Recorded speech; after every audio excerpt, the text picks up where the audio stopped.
welcome to Cosplay Stitch and Seam. I'm Pennon. I'm VFire. And I'm David. Oh, yeah.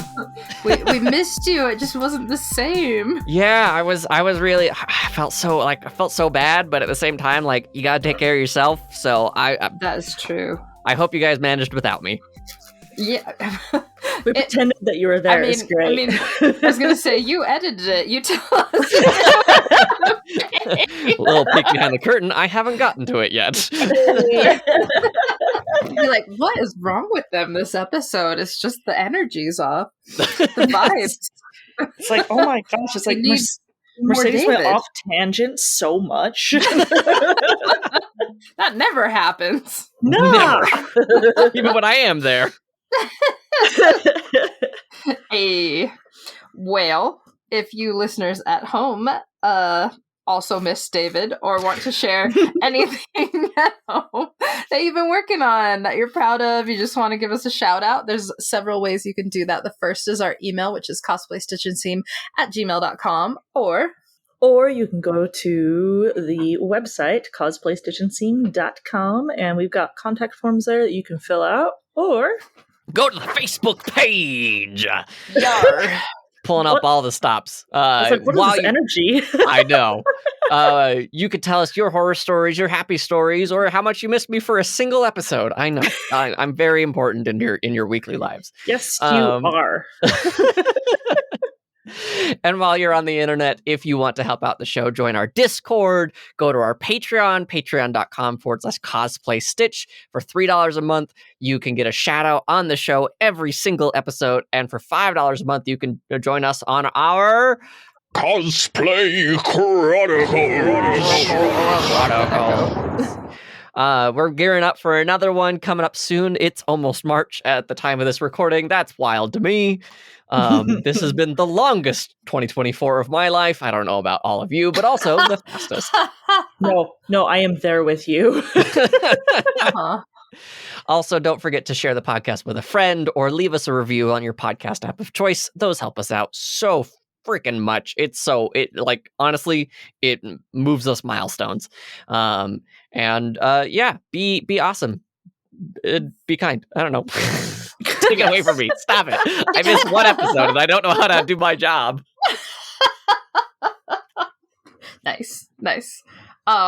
Yeah. So, VFire, you have a topic for us this episode from one of our listeners? Yes, it's from one of our listeners. Our listeners.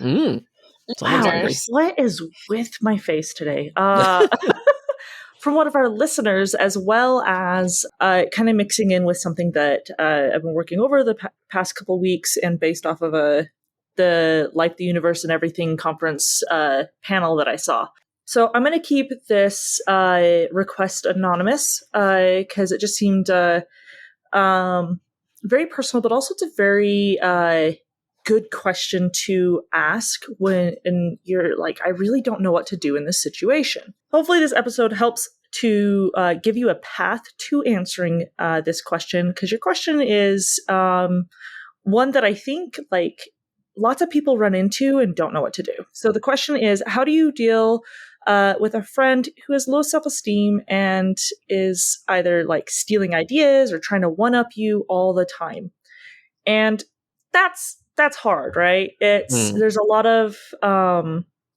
going on in that question, and I without knowing more, I want to actually dive into how our brains work. I've got transitions in. See that? Uh-huh. Yeah. Nice. When we are in situations that cause us to either like see something as stealing ideas or one-upping, or causing you to feel like you need to do those things, like use someone else's ideas or one-up somebody, right? Either side of this question of who the person is, right? Our brains work in weird ways. We've got this like lizard brain part, right? That's like, hey, this thing happened, I'm going to panic. And it's a good thing that this panics. I'm going to throw that out there really quick, because our subconscious brain, it thinks fast. And works very, very quickly. It's on instinct. It's there to keep us safe, but it's not always rational or accurate. And so that's when we pull in our conscious brain, which is much slower, but it's thoughtful, meticulous, much more accurate. You want to take the situation and assess again. But the question is, how do we assess? And this is all going to sound like a bunch of therapy speak right now, but that's because it is. But also it's like, this is stuff that I've like heard all of the time. And it never clicked until I saw this panel at Life, the Universe, and Everything. So really quick shout out to John D. Brown for his How to Banish Writer's Block, Fear and Doubt panel. And I am going to be giving credit where credit is due of parts that I am stealing from that and applying to cosplay. Isn't theft the greatest form of flattery? Isn't that what some great Right? artist wrote at one point? Right? Yes. Speaking of stealing ideas, that's what I'm doing right now. But there's a huge asterisk right off of this. Yeah, you're absolutely right, Bannon. I was going to say, I have some words for your friend. Also, Mercedes is very nice, though, and wanted to explore the psychological and like help us all feel better about ourselves, which is very nice. I love it. Yeah. And sometimes, our friends do things that don't make sense. And maybe this might help explain why they're doing that. And maybe that person who is doing that can maybe reassess as well using these methods. There we go. Love it. I hope that makes sense. I am not a therapist. None of us are therapists. Yes. Please. Yes. Please do not think that any of us are. This is just based on our lived experiences. Yes. And All right. So, so to get into this, there's a method that we can use. The first part of this is that we see a situation of something going on, and I'm going to use a simple example where it's like, this is one that I have personally felt before, so I thought, hey, this works. You're working on a cosplay, all right, and you're looking around online, and something pops up, whether it's through Facebook, Discord, TikTok, whatever social media you young'uns are using these days. and Oldens. And old. I'm glad you're using it, Pannon. Wow. What shade. I know. I don't understand the TikTok. It's okay. I love seeing videos from TikTok, but okay, focusing. So you're working on a cosplay and you see someone else has made and finished like an amazing version of that cosplay, and you see it, you're like, oh my gosh, that is so amazing. And immediately you start jumping into some thoughts, right? Those thoughts are, I suck at this. I will never be as good as this person. And I've been cosplaying longer than them. I should be that good. What is going on with this, right? I'm older, so therefore I feel that when I'm like, wait, I should be good. Implying you aren't. Right? But those thoughts, they still come through, right? And those thoughts cause emotions to happen, right? So we have feelings that start coming in. I start feeling despondent. I feel sad. I feel angry at myself, right? These emotions come in, and these thoughts and emotions are causing what are called distortions of reality. And we'll go over what distortions this particular situation are creating, but I'm going to list them very quickly. And I highly recommend that if you want to know more about these distortions, you can look them up online. There's like huge, deep, in-depth articles everywhere on the internet on these. You can also check out the book Feeling Good. And the John D. Brown, who did this panel, said just read the first 50 pages and you're good. I don't know why, but if you're like, I can read 50 pages, there you go. But yeah, so the 10 distortions of reality are perfectionism. It's all or nothing. Overgeneralization. It's never, ever, always, right? Mental or negative filtering, where you only focus on the negative, right? Discounting the positive. You find some ways to brush off the positive things. Mind reading and fortune telling. I mean, how do you know what everyone thinks? You don't understand, B-Fire. I know they all are laughing at me. I know it. I was going to say, give me a few minutes. I will tell you all the reasons why.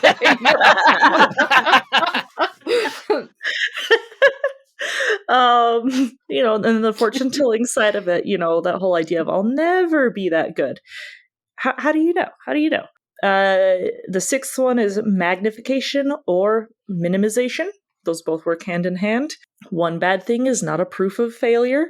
7 is emotional reasoning, where this one was like a big one for me, where it's like, in the moment, your emotions, they are valid, but they're also not facts. It's okay to feel those emotions, but it's also good to confront them and analyze the situation when you have more information about the whole thing than you did in the moment when you were having that emotion. Yeah, I was going to say, how your feelings are always valid, but how you act on them tells me who you are as a person. Yes. That makes sense. That does. That's the idea of like the first thought that goes through your head is instinct, and the second thought is who you actually are because you analyze it. That's the lizard brain. The first thought going through your brain is always the lizard brain going, oh, panic, bad stuff's happening. I'm going to think bad things because it's trying to protect you. But then you analyze it and you look at what the actual reality is. You can also look up internal family systems because that is another. Sorry, you just keep like bringing up things, and I'm like, yes, this is a great point. This is also part of this other type of therapy. I'm gonna look up stuff now. No, I remember when I was looking for therapists, because back when we were like did our like, hey, how are we doing? Not great. And I said like, hey, I need to find a new therapist. I did talk to a therapist because I interviewed different therapists of like, hey, how do we vibe? What do we mesh?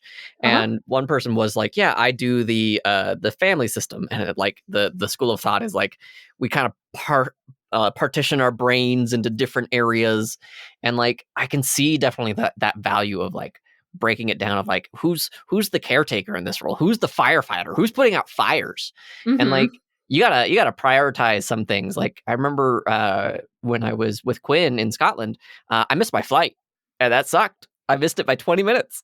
And that's it. And your brain just goes into like, what the F am I going to do here?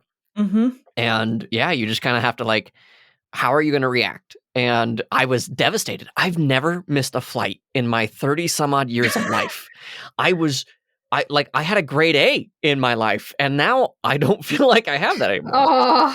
Right? And so like, okay, well, I got to figure this out. I'm going to be frustrated. And when we finally got everything settled, we got an extra hotel for the night, all this other stuff.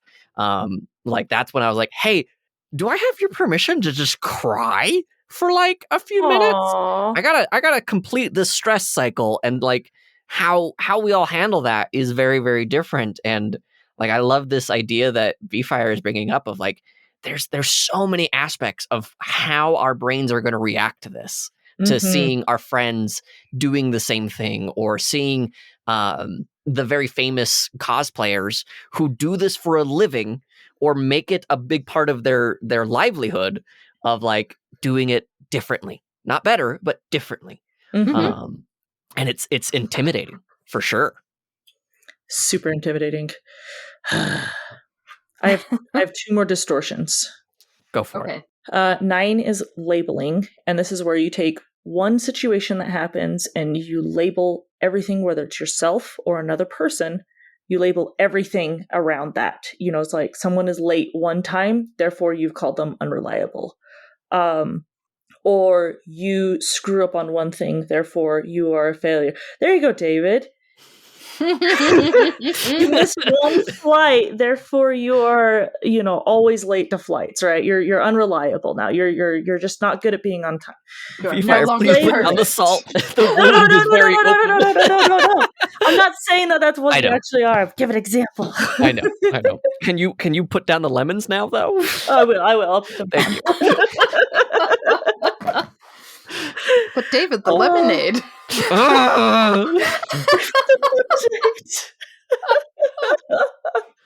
It's much too sour. Which leads down to the last one, which is personalization and blame. Whether you blame yourself or someone else for a situation that in reality involves many other factors. So there's lots of articles on all 10 of those. But going back to the situation that I was going to say I made up, but I've been through this one. Uh-huh. So the distortions that are coming up is fortune telling. I'm, thinking I can never be as good as that cosplayer. That's fortune telling. Labeling. I am not a good cosplayer. I've labeled myself as that based off of this one situation where someone did something better than me, right? Sure. Should statements. I feel like I should be that good. That's another distortion.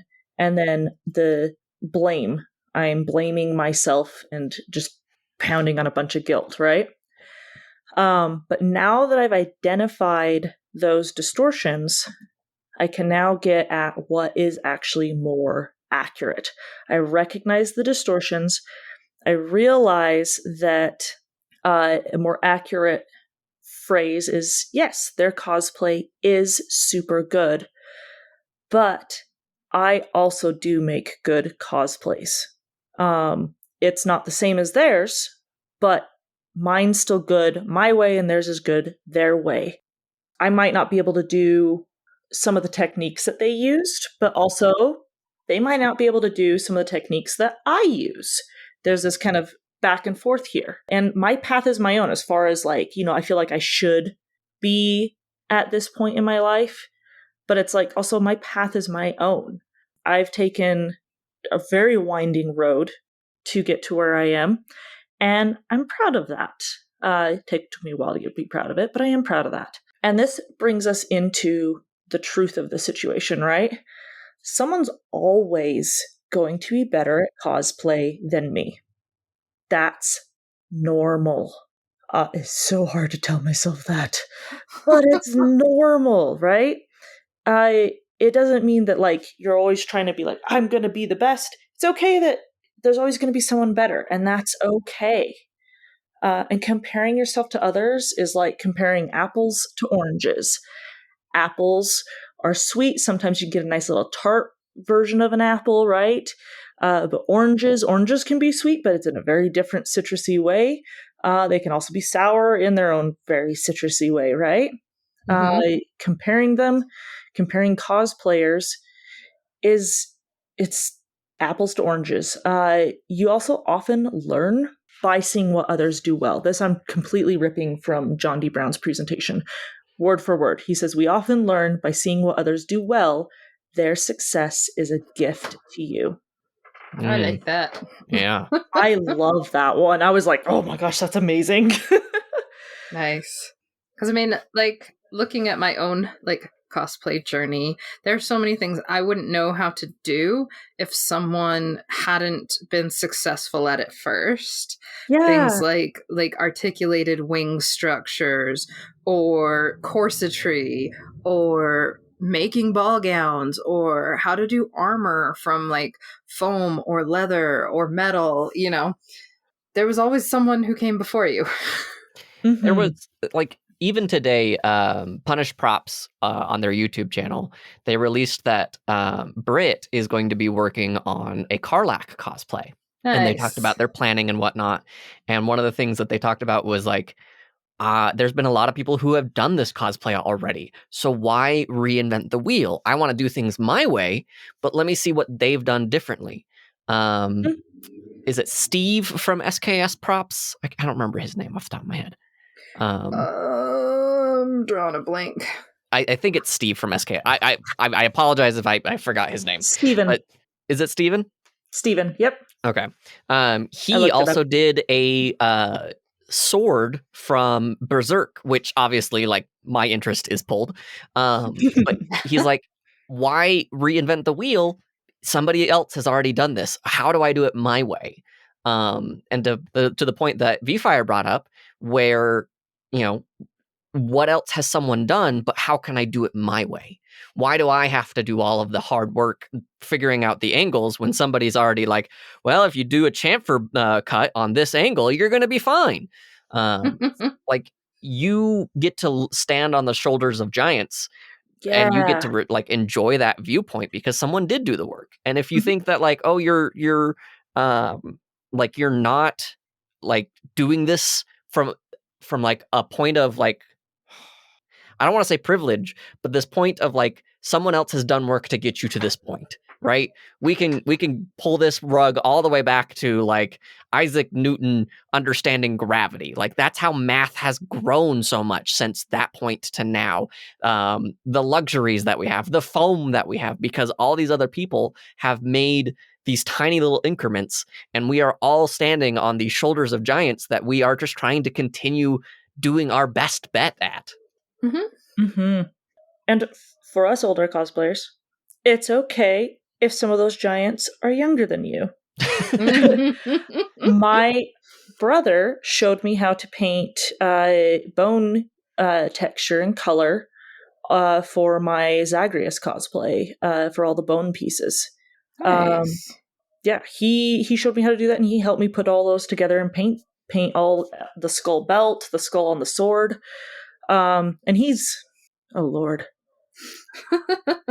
We have a very big age gap between me and him. He's my youngest brother.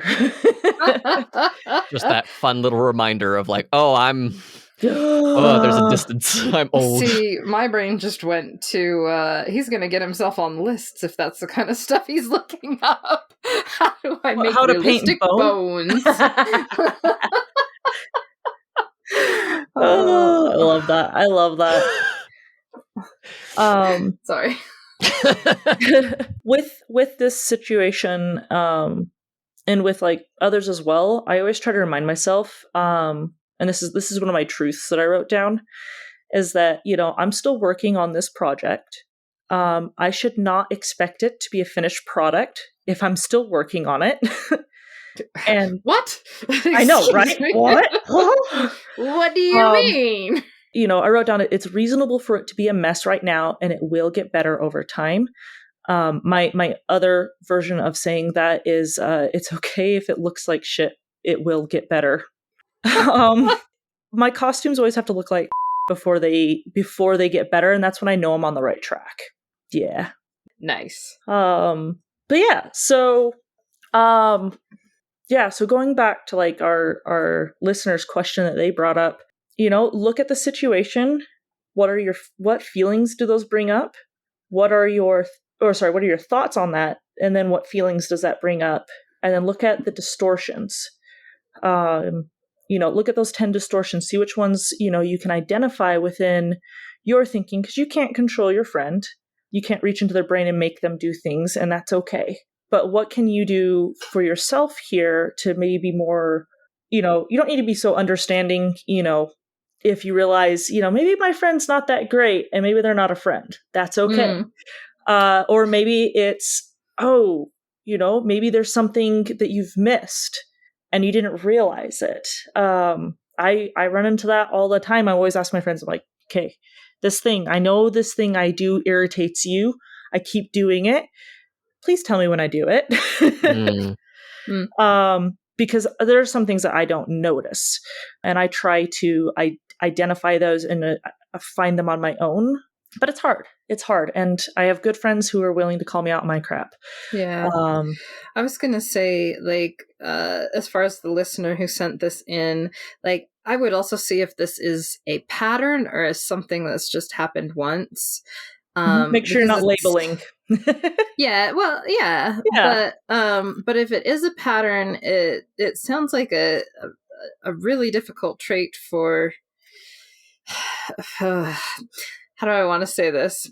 If it is a pattern, I would really evaluate how much they are giving back in this friendship. Mhm. Because if it feels like this person is just taking a lot of your creative energy and creative ideas and not giving anything back, that's not a healthy relationship to be in either.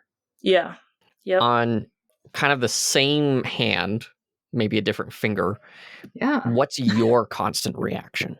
Is their success setting up Ooh. a feeling inside of you that you need to take a closer look at? Because maybe they were inspired by you and they've already kind of done this work of like, I feel so great. Like, look at what this cool person is doing. I'll do that and then put my twist on it. And if you feel defensive or you feel taken advantage of and there isn't any actual harm being done, why do you feel that specific way? I'm not saying that your friends can't be cruel and manipulative at times, or maybe even taking advantage of your creativity. But there's also this kind of perception that maybe, I'm just going to say, maybe you're feeling like you have to play the victim. That's a lot to say. It's a lot to say without having like a therapist here to like give us a few notes. And without more context. Like, again, we only have one sentence here that we're going off of. Yeah. You know, there's so many different ways that this could be going. And, which is why we wanted to have so many different ways to, I guess, apply change, or ways for you to kind of like internally resolve, externally resolve, and hopefully things will get better. Yeah, I hope so.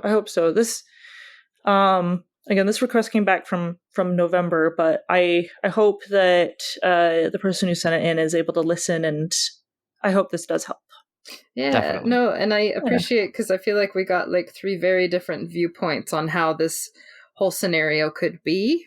Mhm. And I hope at least one of them is applicable to our listener, and that they're able to enjoy cosplay together with their friends. Yeah. And if our points of view aren't, you know, applicable to it, I hope the tools of what we've given also help. True. Also true. Yeah. So. I've been like, I think I mentioned it a few episodes ago, where I was like, I'm just doing 3D printing stuff. I'm just kind of making props to make props, and I'm not doing it for cosplay. I have an image of having like lightsaber hilts like framed on my wall or something.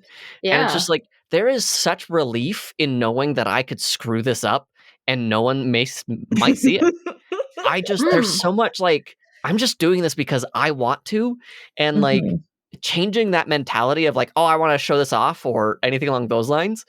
Now I get to show it off because it's like, oh, look at the cool thing that I did, right? Nice. And if I get to inspire other people, like I went to a little hobby shop here, and I was talking to one of the shop people, and we just vibed for like 10 minutes because I was excited to share this little passion of mine. And we talked Star Wars, we talked podcasts, and I, always be plugging the cosplay podcast.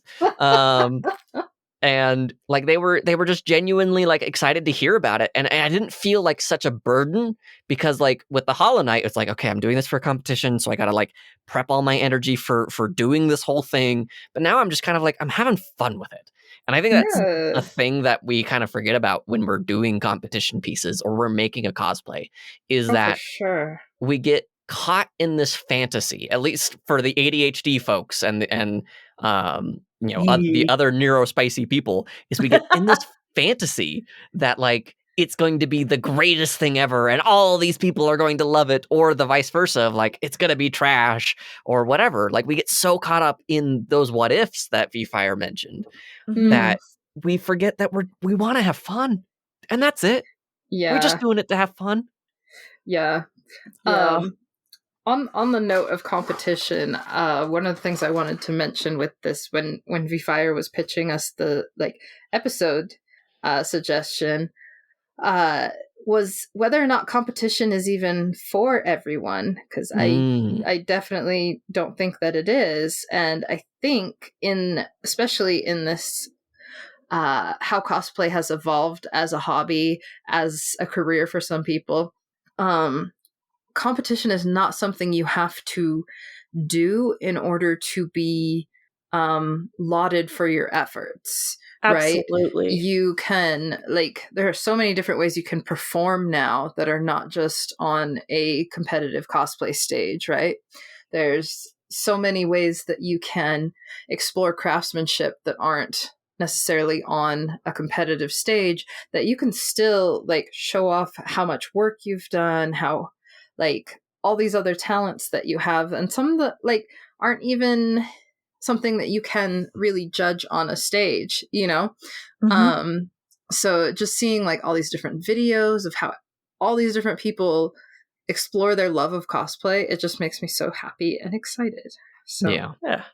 And like, again, you can find your way of wanting to express your love of cosplay, and it doesn't, like you said, it doesn't have to be through competition. There was another note that I wrote down from John's panel that was, you know, maybe you find out that it's not worth the time it takes for you, or the energy, or the emotional strain to do, you know, something like a competition or panels or whatever it is that you're trying, and you realize I'm okay not doing that, and that's fine. Yeah, the idea is that or maybe like you don't like the kind of person you become when you compete, but you love the satisfaction you get from streaming on Twitch with all your followers when you've created something new. Like those are like both satisfying things, but they're completely different. Yeah. What's defining the dopamine release for you? Yeah. Right? Yeah. That's a good point. Because like as I'm doing these lightsabers, like I know that this dopamine is temporary. So I'm enjoying the process. It's helping me complete the burnout and stress cycle, because like as burnout happens, the chance that you have an opportunity to practice creativity will help you with that burnout, right? And doing something physical will also help you complete stress. That's why they say like, hey, if you're stressed, go work out, go run up and down the stairs a couple of times. It really works. And I'm like kind of stuck in this middle place of like, okay, all of my pieces are printed, all of my pieces are sanded, and now I have to wait for the primer to ship. Not even arrive, but ship. I am waiting. So it's like this gamble, and I think we're planning on talking about like keeping that dopamine going a little bit later. But like it's so fascinating to see how like we get so kind of stuck up on this like, well, I have to finish it. Do you? Do you actually have to finish this? What are you contractually obligated to finish this thing? No? Great. You can quit anytime. There, or you can put a pause on it. Find something that is more rewarding in the meantime, or find that dopamine and understand that like this is going to bring me that enjoyment. And what about this thing is bringing you that enjoyment, and how do you get to share that with other people? Because if you're doing it to like be a winner, that's not the enjoyment, right? That's a dopamine release, but that's not sharing it. That's kind of being a dick. But if you're doing it because you want to compete and you want to excel and you want to show off and see what other people are doing at the same time, that's fine, right? Yeah, so we've said this, you know, before. It's like you need to have more than just winning be your goal for it. Because if it is just that, it's going to be short and small and gone very quickly. And if you don't get it, you're going to be miserable. And be like, why did I do all this work? And it means nothing to me. Isn't that a trend on TikTok right now? All this work, and what did it get me? Yeah. Yes. Ouch.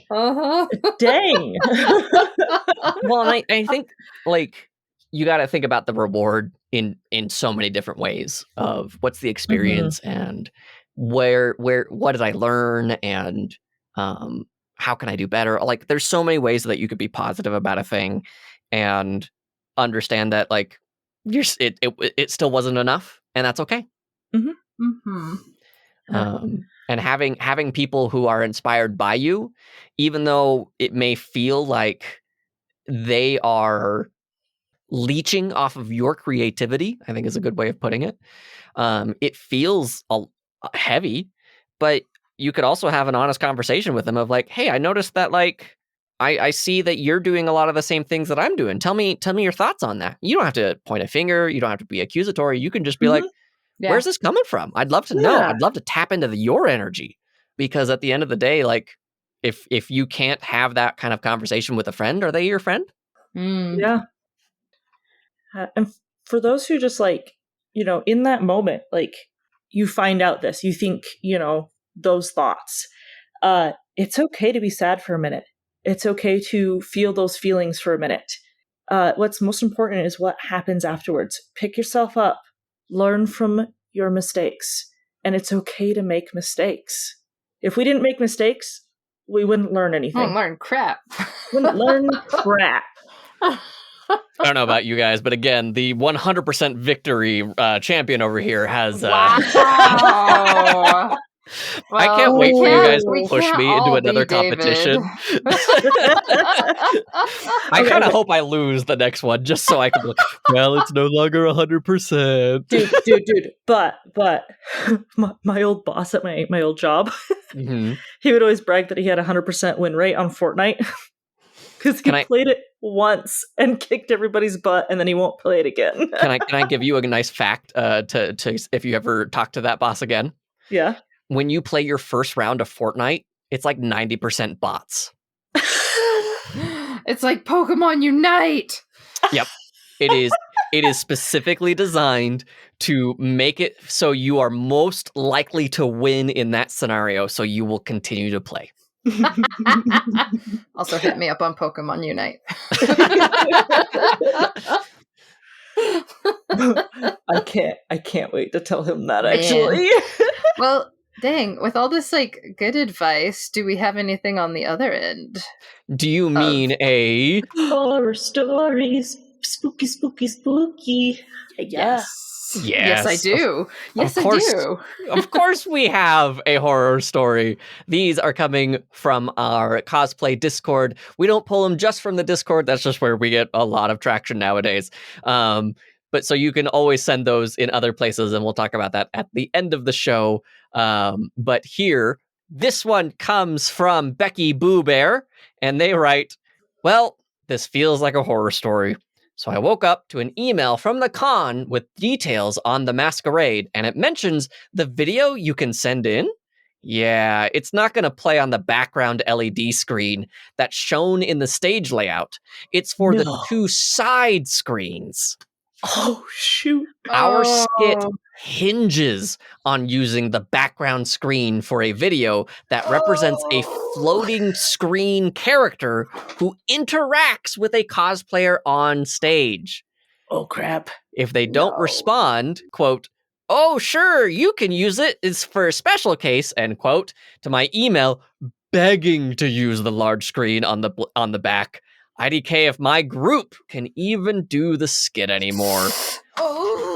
There is a brief follow-up. Apparently the stage map was sent wasn't even right. They don't have the LED screen set up automatically?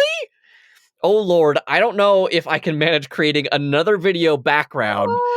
It took about 60 hours of work over 2 weeks. Every day after work just to get this one done. Oh my gosh. What a nightmare. I'm so sorry. I hate to be like that guy. I have had that exact scenario happen to me before. Where I was like, I have planned this whole skit to hinge on the background video that I've made, and then they were on side screens, and I was but I found out at the con. And I could not change it. So I really hope that works out. It's been a while since that was posted, so please tell us how it went. I'm checking to see if there are any updates from Becky Boo Bear on that one. I'm not on the edge of my seat. Buys. Yeah, I'm not seeing anything that's a direct response, but I will follow up for next episode. I'll go through all of our horror stories in the meantime. Sweet. Nice. Might even Well- just message Becky Boo, be like, hey. Hey, how'd About it go? that. Hey. That was like Hey. 5 months ago, Video. but how'd it go? How'd it go? Before we do our wrap up stuff, I have one more quote that I wanted to share. I love it, please. This is especially for those, whether you are, beginner to master, to live life, you need problems. If you get what you want the minute you want it, then what's the point of living? Sucking at something is the first step to being sort of good at something. Jake the dog. Booyah. Yes. Freaking love Jake the dog. Oh. Also, something that Quinn tells me all the time is done is better than perfect. Yes. I am a very big fan of that. Yeah. Mhm. We have the I got to explain to Livy a while ago the yay for good enough because it's at least it's done. Yeah. And he Mhm. came back with a good enough for who? Oh. What? So I had to come up with a whole other thought process for that. Yeah. Woof. That's the counter to the all or nothing first distortion is making room for gray. Nice. Mhm. Mm-hmm. Like it. Cool. Well, if y'all have some fun quotes or some horror stories or some struggles that you're going through, you can always share those with us and let us know how you're doing. There's a bunch of ways you can do that. The first is our email, which is cosplaystitchandseam@gmail.com, or Or you can go to the website, cosplaystitchandseam.com, and fill out our contact forms there, or go to the Facebook page. Tell us your fantastic stories. Tell us what you're working on. We've got our work in progress Wednesdays. We've got our finish Fridays or throwback Thursdays, whatever you want to do, or just for no reason, share with what you are working on. And we would love to see it. And so would everybody on our Discord server. You can find the link on our website. We would love to have you there. Everybody there is so fantastic all the time. It's so great. And while you're on the internet, if you want to support the show, there are so many different ways you can do that. Leave a review, share it with a friend. We have our Patreon, patreon.com/cosplaystitch. Some of the amazing people that we need to thank are Misty Lee, Jack S., Cynthia Eve, Cosplay, Star, Fetcher, Troft Cos, Lydia, Yggdrasil, Dr. Steggy, Cynics, Hot Riku, Jazzy Kofed, Jaguar Quinn, Gloria Shu, and Silver Deeds. Nice. Also, shout out to Silver Deeds for giving me a cool Silver Deeds sticker. yeah. Heck I've, yeah. I've got one from them for you, David, too. So Yes, next time I see you. Yes, yes. Thanks as always to Macy Roberts for the use of her music as our theme song, and to David for Faye's amazing editing. How are your podcasts going, David? Going so stinking great. I got a sister from I've got a sister. I got a text message from my sister. Wow. I was like, Both is an things are announcement? true. Both Both things are things true. are true. Yes, I've got a sister. My sister texted me randomly and goes, "Oh my gosh, this character!" And I was like, "What? Where's this coming from?" And we talked about like that character for a little while, and it was just so great. Go check out The Last Voice. I love it. I'm so proud of it. We're like a good third of the way into season 3. It's a lot of stuff. I think this is the one that if you're kind of like, what is this all leading to? I think this is the one that you're waiting for. I think this is it. If you enjoy comic books and comic book podcasts and talking about books in a book club way, go check out Comic Trades Monthly. We are talking about East of West by Hickman. It's a post-apocalypse alternate history, 4 horsemen of apocalypse vibe. It's wild. It's different. I'm loving it. So go make sure you check that out. And real quick, this is going to be like episode 186. Don't forget, we're going to do a 200th episode special. It's coming faster than you expect. So be on the lookout for any announcements or anything along those lines in all of our feeds. Thank you for the reminder, Yes. David. I forgot. You are welcome. Oh man, so how bad of a pun do you want today? I it. missed last week, so I'm starving for more.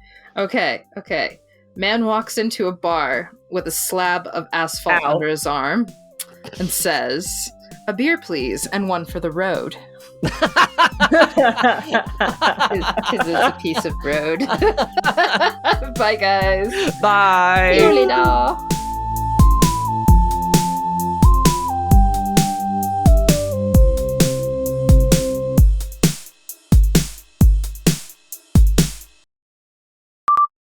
Episode. God dang it, David. Sorry, David. You say it, and every time it's going into the episode. That giggle. That guilty giggle. Okay. I got this. Thing that happened. Oh, wait. David. Yes. We shared. I put a black heart on it. I did not put a black card on it. Oh, I put a black heart on. I read it last time. Oh, did you read it last time? I did. Oh, dang it. All right. Sorry, David. No, you're good. I was like, wait, I know this story. I was just Okay. like, ooh, another one. Okay, well, all right. Sorry, David. No, you're totally fine. Thank you for letting me know.